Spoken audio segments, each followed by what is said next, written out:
미국은 반다르 아바스에 있는 이란의 지상 통제 기지를 공격했고, 테헤란 정권이 군사적 압박과 외교적 협박을 통해 트럼프로부터 양보를 얻어내려던 주요 희망을 꺾었습니다. 2026년 5월 28일 목요일, 그 메시지는 협상장을 벗어나 중동에서 미국 안보에 가장 민감한 지역 중 하나, 인근인 이란 남부 현장으로 옮겨갔습니다. 이 작전은 미군이 자국 군인들과 해당 지역의 항해에 대한 위협을 식별한 후 이슬람 혁명 수비대의 드론 통제와 관련된 시설을 타격했습니다. 도널드 트럼프는 합의에 대한 소문, 이란의 거짓 승리 주장 시도, 그리고 제재, 우라늄, 호르무즈 해협 통제에 대한 요구로 압박을 받아왔습니다. 하지만 그의 대응은 달랐습니다. 쉽게 풀어주는 일도, 나쁜 합의도, 미국을 겨냥해 드론을 무장하는 정권을 숨 쉴 틈 주는 일도 없었습니다. 도널드 트럼프는 왜 물러서지 않았을까요? 이 공격이 어떻게 판도를 바꿀까요? 지금부터 알려드리겠습니다. 이런 직설적이고 군더더기 없는 컨텐츠를 좋아하신다면 구독을 고려해보세요. 여기서는 매일 이런 영상을 올립니다. 가장 중요한 정보는 로이터 통신에서 나왔습니다. 미국 군인들이 이란의 공격용 드론 4대를 격추했고 반다르 아바스에 있는 지상 통제소를 타격했습니다. 그곳에서는 5번째 드론을 발사할 준비를 하고 있었습니다. 이 작전은 미국 당국자에 의해 방어적이고 제한 없는 조치로 설명되었습니다. 이는 미국 군대와 호르무즈 근처의 항해를 보호하기 위한 것이었습니다. 목표는 상징적인 것이 아니었습니다. 그것은 이란 군사체계의 실질적인 일부로 드론을 지휘하고 해당 지역의 선박과 병력에 대한 위험을 확대하는 데 사용되었습니다. 반다르 아바스는 정권에게 매우 중요한 항구 도시입니다. 이곳은 이란 남부에 위치해 있으며 혁명수비대 해군의 주둔지와 연결된 지역에 있습니다. 테헤란은 협상에서 입지가 약해진다고 느낄 때마다 그곳에서 힘을 과시하려고 합니다. 이번 공격은 워싱턴이 드론 출격 후 후회하기보다 사전에 조치했음을 보여줍니다. 백악관은 미리 행동에 나서 통제 지점을 타격했고 그 도발을 이점으로 바꿀 기회를 정권에서 빼앗았습니다. 테헤란은 선전으로 대응하려 했습니다. 혁명수비대는 반다르 아바스 근처에서 공격이 있은 후 미군이 사용하는 기지를 겨냥했다고 주장했습니다. 하지만 이란의 반응 역시 압박의 강도를 확인시켜줍니다. 정권은 통제하고 있는 모습을 보이고 싶었지만 결국 충격이 자국 영토 내 민감한 군사지역 근처에서 발생했다는 사실을 인정할 수밖에 없었습니다. 드론 지휘센터가 공격 대상이 되고 정권이 받은 타격을 해명하기 위해 서두를 때 힘의 서사는 약해집니다. 이 공격은 테헤란이 합의가 거의 완료되었다는 인식을 퍼뜨리려 하던 바로 그 시점에 일어났습니다. 이것은 잘 알려진 전술입니다. 정권은 언론에 여러 가지 버전을 흘리며 진전이 있는 듯한 분위기를 조성하고 트럼프의 동맹국들을 겁주려 하며 백악관의 나쁜 합의를 받아들이도록 압박합니다. 하지만 트럼프는 정치적이면서도 군사적인 한마디로 대응했습니다. 그는 이렇게 많은 움직임을 보인 것은 나쁜 합의를 체결하기 위해서가 아니라고 말했습니다.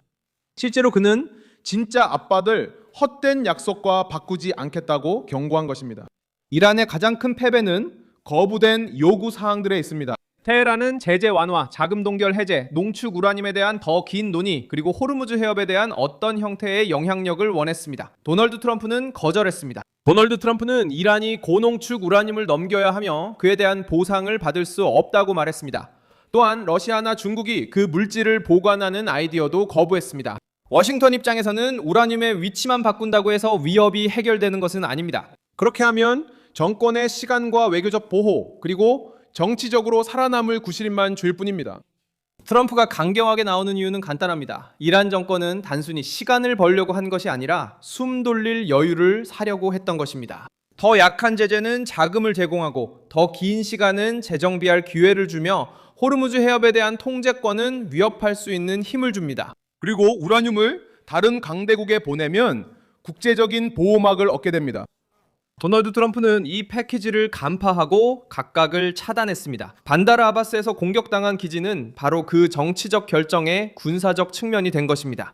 이란의 부분적 인터넷 복구도 이런 해석에 영향을 줍니다. 몇 달간의 제한 이후 감시와 차단이 계속되는 상황에서도 메시지와 동영상이 더 활발하게 퍼지기 시작했습니다. 이것은 정권의 선의가 아닙니다. 이는 정권 약화의 신호입니다. 너무 오랜 인터넷 차단은 상업, 소통, 서비스, 심지어 행정체계 자체까지 마비시킵니다. 테헤란은 국민을 침묵시키고 외부 이미지를 통제하고 싶어 했습니다. 하지만 경제적 사회적 압박으로 인해 정권은 제한적이고 감시받으며 검열이 가득한 개방으로 내몰렸습니다. 이러한 내부의 취약성은 혁명수비대가 외부 도발에 기대는 이유를 설명하는 데 도움이 됩니다. 화폐 가치가 하락하고 경제가 멈추며 국민들이 다시 소통하기 시작하면 정권은 내부를 침묵시키기 위해 외부에 공포를 조성하려 합니다. 드론, 해상 위협, 그리고 미국을 겨냥한 발언들은 모두 연막 역할을 합니다. 하지만 상대가 바이든이나 오바마가 아닐 때 이 전략은 위험해집니다. 트럼프는 공격자에게 보상을 제공하지 않았습니다. 트럼프는 공격에 사용된 시설을 타격했습니다. 이란 야권과 해외 이란인들도 부담을 가중시키고 있습니다. 이란 외부의 커뮤니티들은 계속해서 탄압을 고발하고 정권의 퇴진을 요구하며 테러리스트들과 서방 내 테헤란 지지자들의 존재를 드러내고 있습니다.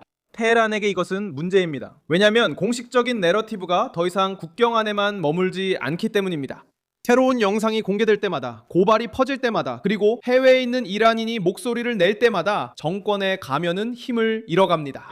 가장 무거운 정치적 쟁점은 트럼프가 여러 층위에서 이란의 희망을 꺾고 있다는 점입니다. 군사 분야에서는 그는 위협과 연관된 표적에 대한 대응을 허용하고 있습니다. 경제 분야에서는 제재를 유지하고 있습니다. 핵 분야에서는 우라늄을 이용한 속임수를 받아들이지 않습니다. 해상 분야에서는 호르무즈 해협을 인질로 삼는 것을 용납하지 않습니다. 외교 분야에서는 중재자들을 결정권자로 대하지 않습니다. 이러한 조치들은 테헤란이 자국 국민과 지역 동맹국들에게 쉽게 내세울 수 있는 승리를 얻지 못하게 만듭니다. 전토 원로는 트럼프가 양보할 것처럼 보이도록 인상을 심으려 했습니다. 하지만 최근 몇 시간 동안 드러난 현실은 달랐습니다. 트럼프는 또한 논의된 조건들에 아직 만족하지 못했으며 제재를 완화할 생각도 없다고 밝혔습니다. 협상은 있을 수 있지만 지금은 이란의 협박이 아니라 압박 속에서 이루어지고 있습니다. 정권은 여전히 지역 내 대리 세력을 이용해 양보를 강요하려 하고 있습니다. 헤즈볼라, 테헤란의 민병대와 동맹국들은 여전히 판의 일부입니다. 왜냐하면 이란은 정규군만으로 행동하지 않기 때문입니다. 이란은 여러 네트워크와 퍼져있는 위협을 통해 작전합니다. 그래서 트럼프는 아랍 국가들이 아브라함 협정에 더 가까워지고 이란의 영향력을 줄이도록 압박하고 있습니다. 다음 단계는 테헤란의 반응에 달려 있습니다. 혁명 수비대가 드론, 제한된 공격, 그리고 호르무즈 근처에서의 도발을 계속 고집한다면 미국은 추가 조치의 명분을 얻게 됩니다. 만약 정권이 물러선다면 원하는 보상 없이 협상을 받아들여야 할 것입니다. 이것이 트럼프가 만든 정치적 함정입니다. 어떤 긴장 고조도 이란의 군사적 취약성을 드러냅니다. 그리고 어떤 후퇴도 압박이 효과가 있었음을 보여줍니다. 반다르 아바스에서 공격당한 지상 통제기지는 단순한 전환의 상징이 되었습니다.